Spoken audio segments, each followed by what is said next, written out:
ये कहानी जेसिका नाम की एक लड़की की है। जेसिका एक बेहद गरीब परिवार की लड़की थी।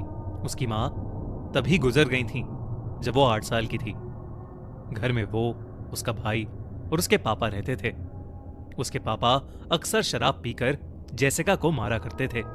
एक दिन ये सब इतना ज्यादा बढ़ गया कि जेसिका को अपने छोटे भाई को लेकर अपने घर से भागना पड़ा। वो दोनों बच्चे नागपुर से भागकर अब गोवा आ चुके थे।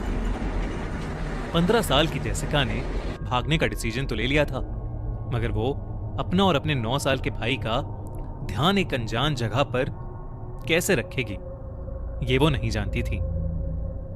जेसिका और उसका भाई जॉन एक चर्च के सामने बैठ गए और वहीं लोगों से भीख मांगने लगे।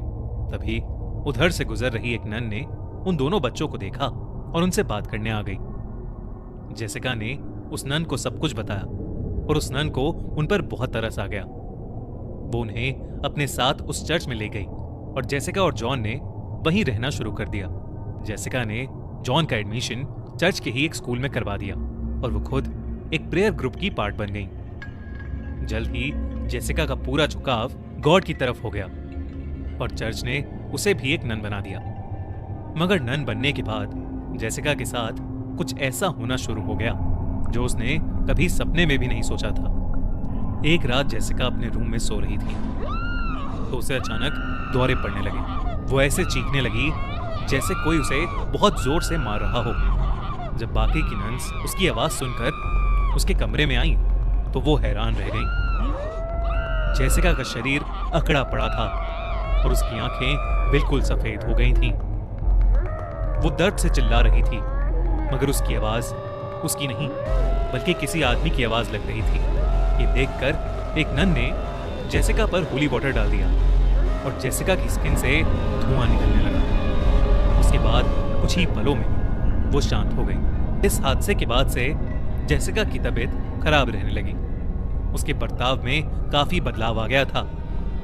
वो अब चर्च में आती ही नहीं थी और देर रात तक कॉरिडोर्स में अकेले घूमती रहती थी। कभी वो बेवक्त हंसने लगती तो कभी कभी किसी आदमी की आवाज में अजीब अजीब सी आवाजें निकालती।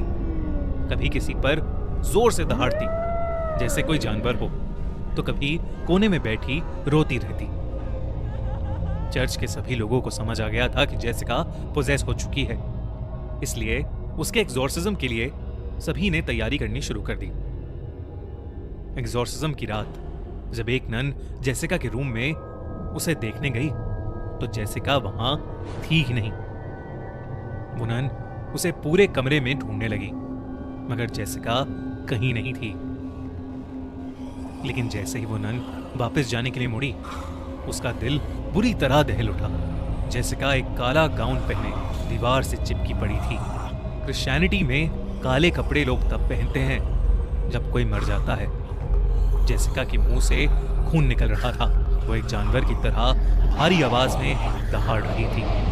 अचानक वो उस नन पर कूद पड़ी।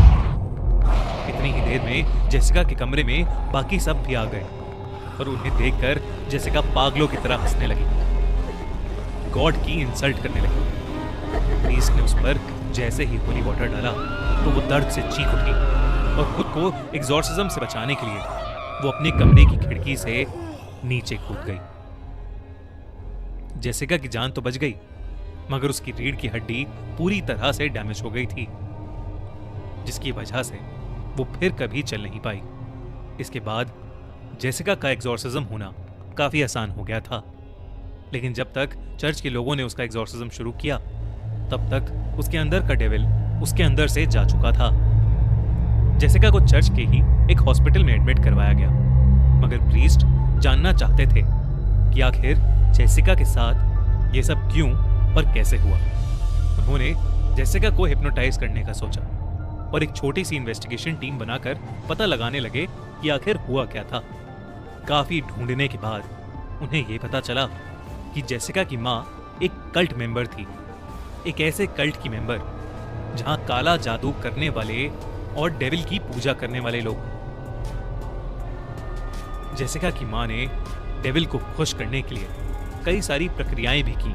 जब जेसिका छोटी थी तब जेसिका की माँ ने जेसिका के शरीर का इस्तेमाल करने की भी कोशिश की थी, मगर जेसिका के पापा ने आकर उसे बचा लिया था।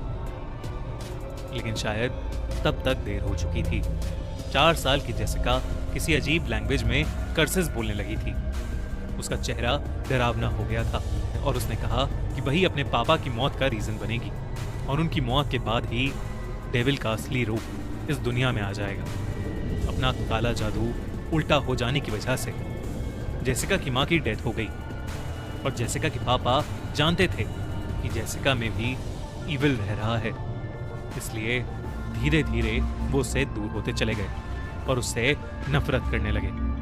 जिस रात जेसिका अपने भाई को लेकर घर से भागी, वो अपने पापा की शराब में जहर मिलाकर आई थी और उसके पापा की मौत तभी हो गई थी।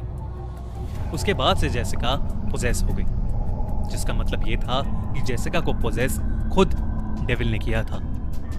ये सब जानने के बाद प्रीस्ट का दिल बुरी तरह दहल उठा और उन्होंने जेसिका के भाई जॉन को अपने पास बुलाया। तब उन्होंने देखा कि जॉन की पीठ और हाथ पर अजीब से निशान बने हुए थे। वो समझ गए थे कि जेसिका भी अपनी मां की तरह पोजेस्ड होकर डेविल की पूजा करने लगी थी और अपने भाई का शरीर उसी पूजा के लिए इस्तेमाल कर रही थी। ये सब पता लगने के बाद प्रीस्ट ने जेसिका पर कई सारे एग्जॉर्सिज्म किए, मगर जेसिका की तबीयत दिन ब दिन बिगड़ती गई और आखिर में उसकी मौत हो गई। जॉन की पूरी जिम्मेदारी चर्च ने ले ली और जेसिका के मर जाने के बाद भी चर्च के लोग उसकी मुक्ति के लिए प्रे करने लगे। कैसी लगी आपको ये कहानी?